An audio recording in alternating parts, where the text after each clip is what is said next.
right, guys, Schmolke Investment Team practice report. Actually, it was the first scrimmage today in Tiger Stadium, and it took me a while to get going. We got there at 10 a.m., and the scrimmage started, what, at 12:26 p.m. is when the scrimmage actually started, and it ended up being 43 plays, not the 60 to 70 that Brian Kelly said it might be. And Mike Scarborough here with Buddy Songy, and Buddy, what was your highlight of the day?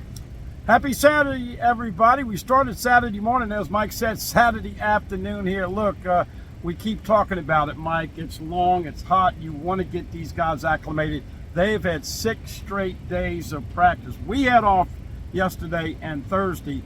This team, I thought you could tell they were getting a little tired. It's tedious, it's tough work. What we've been talking about. Caleb Jackson, we got some highlights on him. He looked phenomenal, couple of touchdowns. There was one injury. Sage Ryan, who's battling for one of the starting cornerback spots, did get hurt, Mike. Because you had the binoculars, I looked at either a shoulder or collarbone. Not sure the severity of that. Other than that, it looks like everybody was okay. And of course, a lot of guys held out that we'll get to. Yeah, well, left shoulder or collarbone for Sage Ryan, going up to tackle Mason Taylor, and Mason Taylor had a big day. But like Buddy said, Caleb Jackson, the running back, with 2 touchdowns, including one that was, he had a 20-yarder and one that was about 75 yards. He took a swing pass to the house, and once he got into the next level, they were not catching him. He absolutely showed that 100-meter, 10.5, 10.6 speed that he can run the 100 meters in. And don't forget, he's got fresh legs. He missed all of his senior season.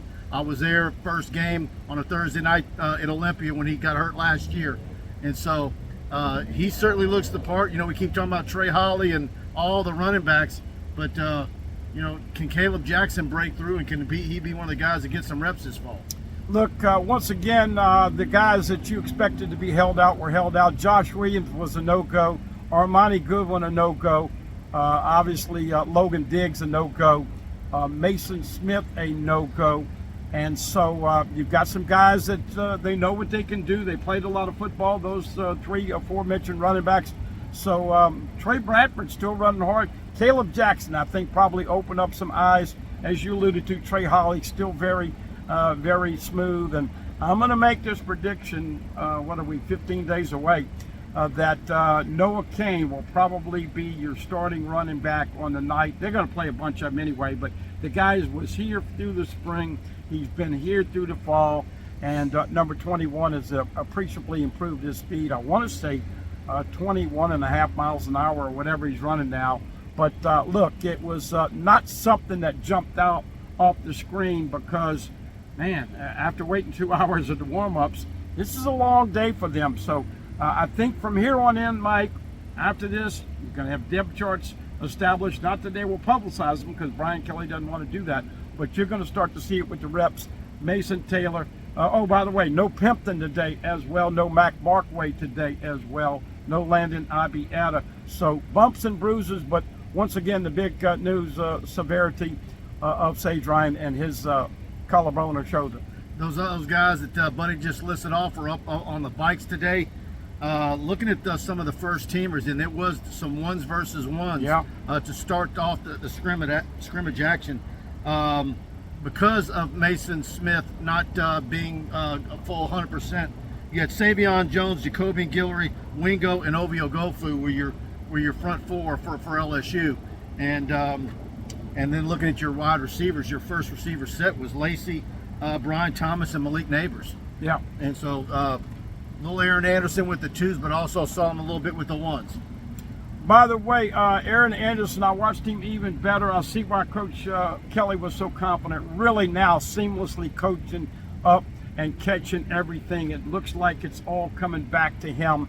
Obviously, Greg Clayton and Kyle Parker are behind him in the punt return. You talked about some of the starters. Once again, look, Will Campbell, of course, Garrett Dellinger and Charles Turner, and then on the right side, you got to love Miles Frazier and Emory Jones. They did not do what we call just play straight up smash mouth. They did a lot of 4 and 5 wide receivers. They did a lot of misdirection. They did a lot of pass run options. Once again, all 3 of these quarterbacks had their moments. Courtesy of Preston Guy, I got some stats for you. This is unofficial. Jaden Daniels, 6 for 11, 67 yards, 1 touchdown. Nussmeier, 5 for 8 for 111, 1 touchdown. Of course, most of that yardage was on the swing pass to Caleb Jackson for 71 yards, according to Press. And Ricky Collins, 3 for 7, 26 yards, did have an INT. And so, once again, look, what we saw today, and kind of summing it up, is that they're a long way away, but there are a lot of good football players, a lot more depth in year 2. And it's also obvious with your Jaden Daniels who he's looking for. He's looking for Mason Taylor, and he's looking for Malik Neighbors in the passing game. A lot of checkdowns today, but those are the 2 go-to guys, and he knows where his bread's buttered and what he's getting in those 2. And Mason Taylor's obviously a beast, and Sage Ryan knows it better than anybody, nursing that shoulder right now. Guys, of course, we're here because of the Schmolke investment team, sponsoring these each and every camp practice. Today's the last one. School starts on Monday, so there you go. Being overwhelmed by all the social media in today's world, it's so difficult to know what the facts are. That's where the Schmolke investment team comes in. They will help you manage your money and make the decisions best suited for you and your family. When you invest your money with the Schmolke investment team, you get over 40 years of investment experience. Let Brian or Bart Schmolke help you pursue the future that you want. Give them a call, 318-448-3201. That's 318-448-3201. Securities and advisory service offered through LPL Financial, a registered investment advisory member, FINRA/SIPC. Nobody does it better than those guys. Versailles Boulevard, right there in Alexandria. Been knowing them for 2 decades plus, and absolutely fine people, and you need them. Tough week in the stock market last week. Bart and his brother will take care of you, calm all of your fears down, and they are truly professional. As always, do some business with the great people over at Schmolke. A couple of other tidbits. Saw a lot of guys coming in. Jack linebacker, you got plenty of depth over there.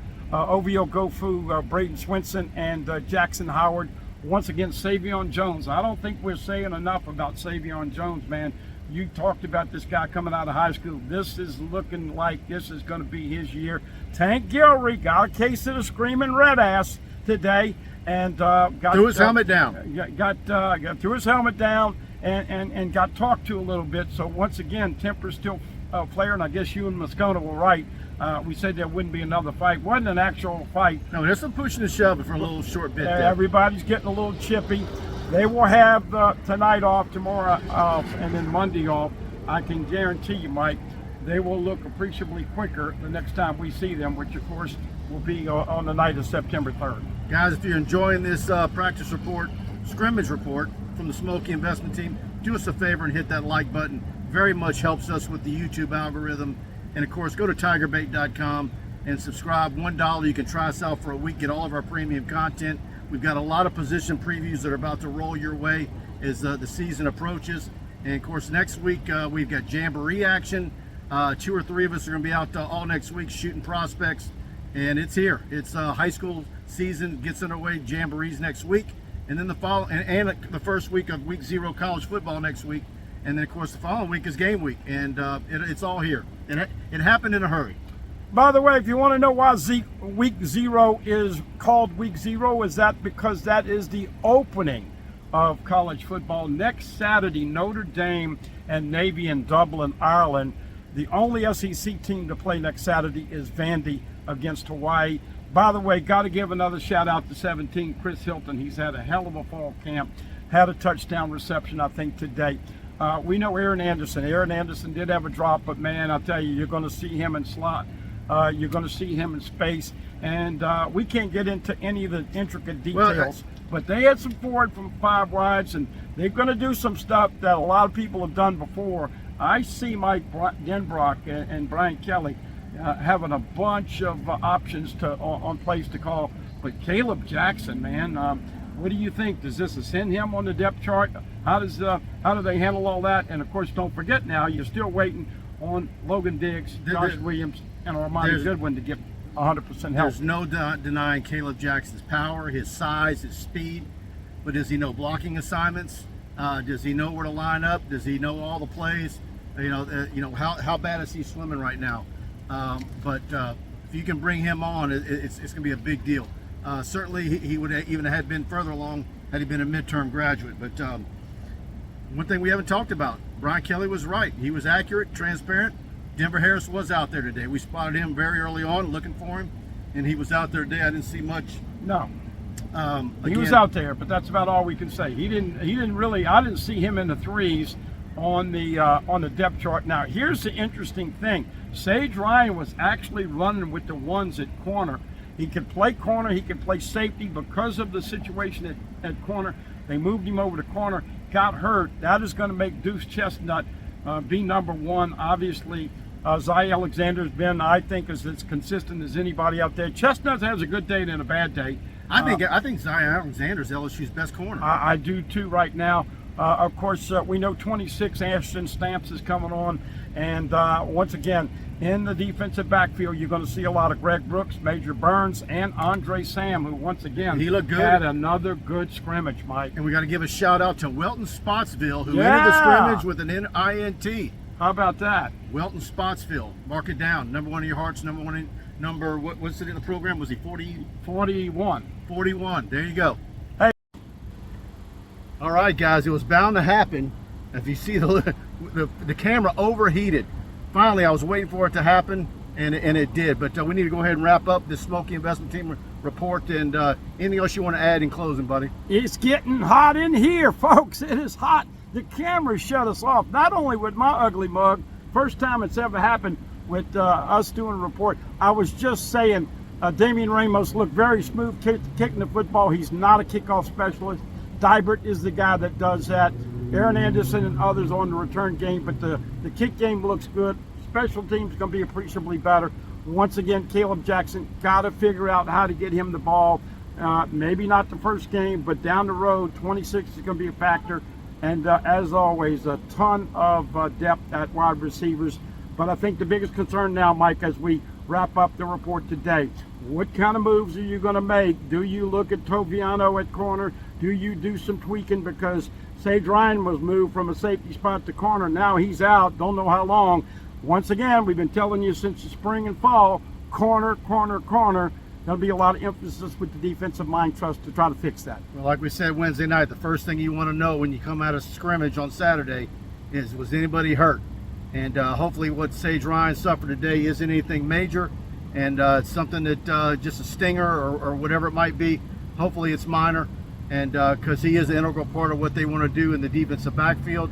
But it's next man up if he's not ready to go. But it's going to be very interesting going forward. Thanks again to Bart and Brian Schmolke with the Schmolke Investment Team for sponsoring these again this fall camp.